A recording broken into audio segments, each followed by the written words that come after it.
Moin moin and hello there ladies and gentlemen, welcome to another review. And today for you I have the Rose Techniques or the Roseselsa, not sure how to pronounce that, I'm sorry for that, Distant Mountain. Yes, Rose Techniques sent this over for review and as usual they have not asked or influenced me in any way. And everything here is exactly how I found it. So first, what is this thing? Yeah, as you can see, it's an on-ear headphone and it looks rather chic. It retails for about 65 bucks and comes in black and brown. And yeah, this is, I think, their first attempt in an on-ear headphone. And I can already give you a small spoiler here. It's amazingly built. It looks really nice. And yeah, today we discuss what this thing can't do. First, packaging. For 65 bucks, that's a nice packaging, as you can see. The cardboard is sturdy, it feels nice. It is also easy to open with the magnet here. Rolls up just like that. Clear labels for ear pads, for accessories. And let me move a bit over here. The headphone would be in here. And as accessories you get, let's see if I manage to remove it this time. Still a pain. Oh. Yeah, it's still a pain. Okay, so this is the accessories here. This would have had the cable, which of course not the headphone. And this has a small anime figurine, which I will show you just for the sake of completeness here. It's definitively not my type of thing, these anime figurines. But if you like it, I guess, power to you. Print quality is okay. So yeah, not my thing, so that's why I won't talk about it. But yeah, if you like it, good to you. Yeah, and then ear pads. In here you get a second set, which I will present you now. That's a set of second ear tips, ear pads you get here. As you can see, it has a hole in the middle, but interestingly it doesn't do much to the sound. If it does anything, actually I think it makes the sound a bit worse, but not by a lot. We talk about that more in the sound section. Also doesn't improve the sound quality at all. And yeah, last but not least, here would the headphone be inside. So actually, yeah, packaging for this price point is really, really good. I don't think I have seen any product at this price point that is an over-ear that has this nice packaging accessories. But yeah, overall for this price point, I think the packaging or presentation of this is really nicely done. Definitely feels way more premium than the price is. Accessory-wise, I mean, yeah, you get a second set of ear tips, ear pads, which is probably what you won't get with other headphones out there. And yeah, I wish more ear pads would be a bit better, but more about that in the comfort section. So yeah, overall, I think packaging accessories are pretty damn good. Next, let's check quickly out the cable here. That's the cable, as you can see, it's integrated in the headphone here, not integrated. You can remove it with MMCX. And yeah, but before we talk about that, let's talk about the cable itself. So, as you can see, these are two medium thick cores twisted together. There's an actually working strain release here. That is nice to see. Medium thickness here, they do feel sturdy enough, but as you can see, it's a bit tangly overall and could be a bit smoother. Connector here at the bottom, 3.5 millimeters, 4-pole. So yeah, this has a microphone thingy on top. And I wish it would be a bit textured or at least a bit contoured so it's easier to grip. But overall, it's still fine for the price point. Then the splitter here with the logo on, that is nice to see. And yeah, it also fits the style, like to see that. A bit further on top, the chin slider, which unfortunately has basically no friction, so it does slide around like crazy. But the cables on top here are exactly the same thickness as you can see. So really no problem with the cable in terms of, yeah, overall durability, I would say. And then here, the inline controls here, which have a, I think this is just play pause, and in the back the microphone, so that's nice to see as well. And then last but not least, the MMCX connector here, as you can see, it's a very tight version, it barely twists around, and it uses a plastic shell. So overall, for the price for an over-ear headphone, I think this cable is fine. But if you compare it to some in-ears at this price, you can definitely get better cables for in-ears. Next, let's talk about the headphone build. And this is, I think, the first time I actually see this headphone here. And yes, I have not removed the protection here. But one thing that you will notice, let me just get it in here. This is all metal, baby. Yeah. For this price point, the build is really good. This, actually, the whole headband here is a just metal piece that isn't even that thin, as you can see in the side profile here. So it actually feels like it will be sturdy enough. The sliding mechanism here, metal. The pin that actually prevents it from sliding too much up, also metal. The actual ear cap, metal. Like literally everything about this feels like a premium product. And even if you bend it like this, it doesn't feel like that the metal is too thin or too weird. It just feels right in your hand. And also helping with this is the metal accents here that have the LNR indicator printed on it. As you can see from the bottom here, these are like gold. That's not my type of finish, but I mean, yeah, definitely it does look good overall, especially in combination with the gold accent here as well. And yeah, what should I say? Like, there's no flaw in terms of build here. I'm not sure if there are different versions of it. Somebody in Discord said they had some issues with the sliding mechanism, but for me it works fine. The only issue that I can see here, you can see this is wobbling a bit, so a bit less of a spiel around here would be nice to see, but it's basically the only complaint I would have in terms of build, I mean. Because, yeah, when we come to, oh no, actually, we still need to talk about MMCX connector. So, as you can see, this is MMCX, and this has a red indicator here, so you can see which side is which. I'd like to see that. But this is a very tight one, so you can't just pull it out at all, and getting the MMCX connector tool for it, not sure if I can actually get it to fit with this one, because it's rather tight around here. So yeah, I guess MMCX space-wise is the best decision that they could get for this. It's just, yeah, be careful if you remove it, because yeah, MMCX is, at least this tight connection, can break your headphone if you're not careful with it. So if you want to open it, carefully take a butter knife or something, press the ring and then pull it out. And even if you have the MMCX connector tool that came with some of their IEMs, actually not sure if you can get it in here, because yeah, the actually mounting point is so small here, there's probably not enough space. So yeah, overall build quality, still compared with the headband, according to them this is real leather on top here, and it actually feels good. If it is real leather, that is. If it's fake leather, it is pretty good fake leather, because smell-wise, it doesn't smell like anything, so I'm not sure if it's real leather. But the stitching work here is also done well enough. It does look like it's actually stitched and not glued, which is also nice to see. Yeah, there's just no padding really beneath. It's just the leather here and that's it. But that brings us to build, because I mean, to comfort. Yeah, as you might have guessed, it's an on-ear. It's not comfortable. I have not worn a single on-ear. I was like, oh, that's great. The biodynamic on-ear, the Bluetooth one, that was barely okay. But even there I was like, no, not for long listens. And this has the same issue. The pads are rather thin. Let me just remove it so you can see what I mean. That's the pad material here. You can see it's like just a few millimeters thick overall. So yeah, it's not comfortable at all. And I mean, yeah, the clamp isn't too bad, so that's okay. And it also extends really far to the bottom. So this is really big headband. But on the contrary, if you have a small head, I guess you will have struggled to get this on your head, because yeah, this bending is pretty big. And also the extension just goes in far enough up. So you might have issue to get it on your head if you have a smaller head. But for my L-sized shape head, it was totally fine overall. And yeah, I just couldn't get it to wear comfortably. Like I could wear this for like 15, max 20 minutes and then I had pain on my ears. So yeah, it's a standard on-ear problem. And before you ask, yes, I am attempting some mods. Let me just show you what I have. This is a ear pad. It is put in this plastic ring, and unfortunately my print turned a bit too big. But yeah, so now theoretically I can adapt this like that, put it in here, and then I should be able to make an over-ear out of it. But I have not assembled it yet, and it's also not part of this review because this completely changes the product, right? So not useful to talk about it now.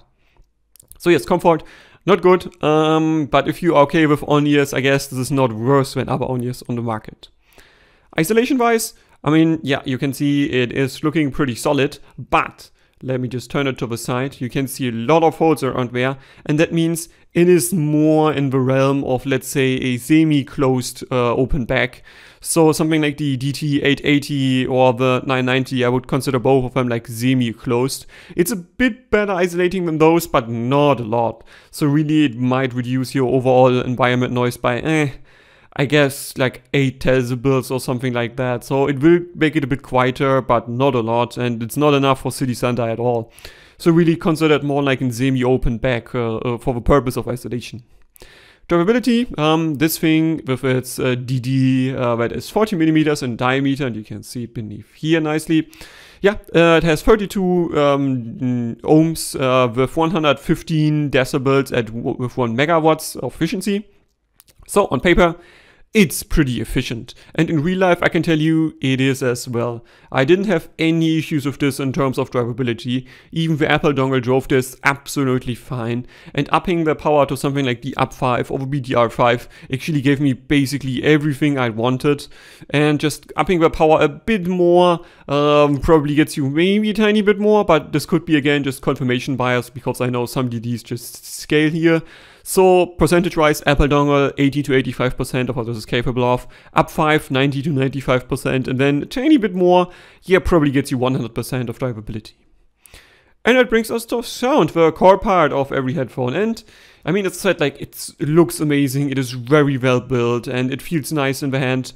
And then it's a classic Rose Technique product in terms of sound-wise again. So general sound characteristics, I would describe this as V-shaped. That means you do have a decent amount of mid-bass going on here, definitely more than you want for a neutral headphone. The mids are definitively a bit warm overall, but similar to other headphones, it also gives you some additional mid energy bleeding in from the treble, and that actually works out fine here. But then you see the huge peak at 2.6K. First, let me stress again, other measurements of this show this peak like 5 decibels less or so. So my measurements just indicate this with this intensity, but it is existing. This peak is real. It's not a fake peak. Like, there definitely is here. It's just a question, how big is it? And in all of my settings, as you can see, it's absurdly pronounced. And yes, this is also how it sounds, and that basically directly brings us to the treble section. As you can see, past, let's say, 5K, this would be considered a dark headphone. That means, yeah, you do have less energy than you would want normally. And that means it sounds pretty odd in the treble region. It sounds bright, but also dark and dull at the same time. And you can fix this with EQ, know about it later on, but generally it's not a good sounding headphone or treble at all. It sounds mushy, it sounds not detailed at all, and at the same time too bright due to the big peak in the lower treble / upper mids. And really, I can't say anything positive about this. Like, this really sounds low res to my ear overall, just because of this absurd peak here. And that brings me to the mids, and by graph, you would expect the mids to be not so good, but actually the mids are totally fine. Like, there isn't much I can describe or criticize here. They're not overly forward, they're not overly recessed. They have some warmth to it, but yeah, they don't have some shout due to the big peak here. But really depends on your ear. Like, you might not perceive this as shouty because, yeah, it's 2.6K or 2.7K, and this could be okay for you without EQ at least. But yeah, overall mids are totally okay. I don't have much to say about them. Yeah, and then the best thing about this, I don't know, again, the driver we're using here says it's 14 millimeters, some topological diaphragm, and I can tell you this has good bass. So it is weighty, it's meaty, it slaps, it punches, it just sounds so nicely in the bass region. And considering the price, honestly, it's not even that slow. Like, really, I have heard in-ears that have a similar quality bass for, yeah, similar money. But yeah, it's just better tuned overall. And yeah, don't be fooled by the graph. Really, this slams way better than the graph indicates. And it is also this more rumble than the roll-off indicates here. One of the problems that probably is on the graph that you don't see, on real ear, your real ear conforms better to this here, and that means it will generally fit your ear a bit better. And that means in my sub-bass benchmark track, Interstellar Mountains, well, yeah, it manages 2.13, so like there's a bass note that starts to roll off at like, let's say 2 minutes 10 to 2 minutes 16, and there it has about 20 hertz. And this one manages to get 2 minutes 13, which is pretty average for an IEM, and for an on-ear headphone, honestly, it's pretty impressive, like how much sub-bass this thing has. I was like, oh, this works for movie soundtracks nicely, respect. So yeah, again, bass performance of this really good, and definitely the best thing about this. Because yeah, the rest of technicalities, Soundstage, layering and imaging, I mean, you can imagine how this sounds by graph, honestly. There's basically no soundstage going on. It's all happening in 3 blobs. There isn't much definition forward and back or outwards. It's just 3 blobs directly on the height of your ears, and that's it. And the imaging, unfortunately, also is not great.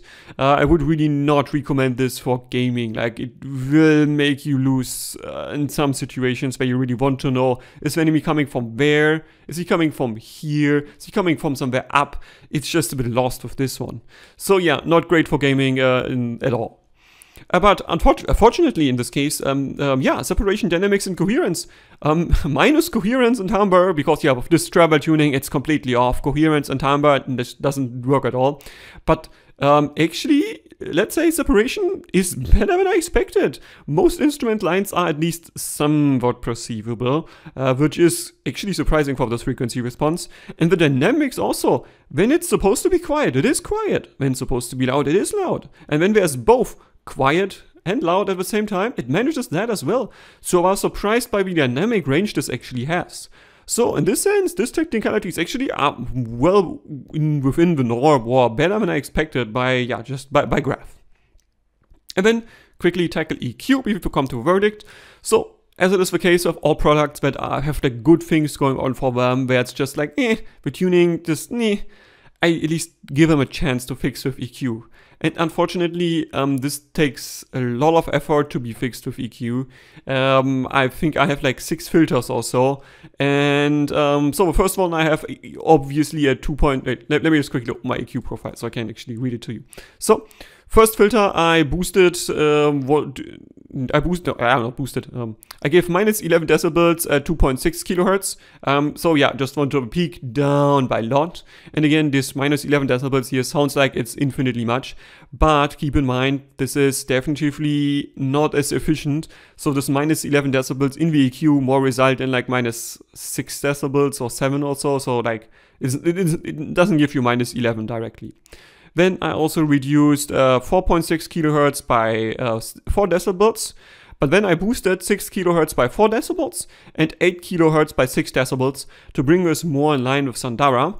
And while I was already at it, yeah, also gave it a bit of an additional sub-bass boost here below 50 hertz with 6 decibels with a Q value of 0.3. So it's like a slow gradient rising. So yeah, just give it a tiny bit more sub-bass, which again, like on graph, this extends further, but with the slight boost, definitely sounds a bit better. And with my EQ, it sounds passable, definitively way better than without, but honestly, it's still not that great. And I try to equalize it to Sandara in a sense, with just, yeah, the character it has in the bass and mids. I didn't try to remove that. But yeah, like, I don't think it's worth it. If you just want to, if you want this with EQ, it's fine, you can EQ it, but it just wouldn't get it if you are like, okay, I want to make this sound great.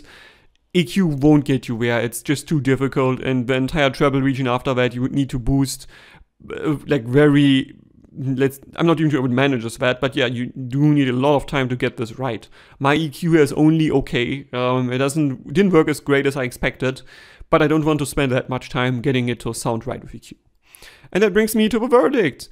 Yeah, honestly, this is a classic Roseselsa, Rose Techniques. I don't like the other name, I just can't pronounce it. It's a classic product. The build is really nice, it's amazing. The industry design, how it looks, it's so pretty. It's really, like, I usually don't rave about products looking nice, but this one is. And also the build quality it has for the price point, you would be forgiven to think this is like $100 or more. It feels sturdy, it feels nice, it looks nice. It's one of those things where really the designers at Rose, they nail this every time. Every product I've had from it is nailed in this sense. And then there comes the sound, and again, it fails in this aspect. It is not as bad as the graph indicates again, but really to make it sound good, you need a lot of EQ. And that's why, unfortunately, I can't recommend this. Even with the great packaging it has and with the decent accessories, I just can't recommend it. It just doesn't sound good enough. And I hope they continue with this. If they can get the peak fixed here, I think this would be actually passable. Would be too dark for my taste. But if your people might like it, it's just the peak that it has is just too much. And that's it. Hope you enjoyed it. Questions, recommendations, and criticisms, please leave a comment. Donspektor out.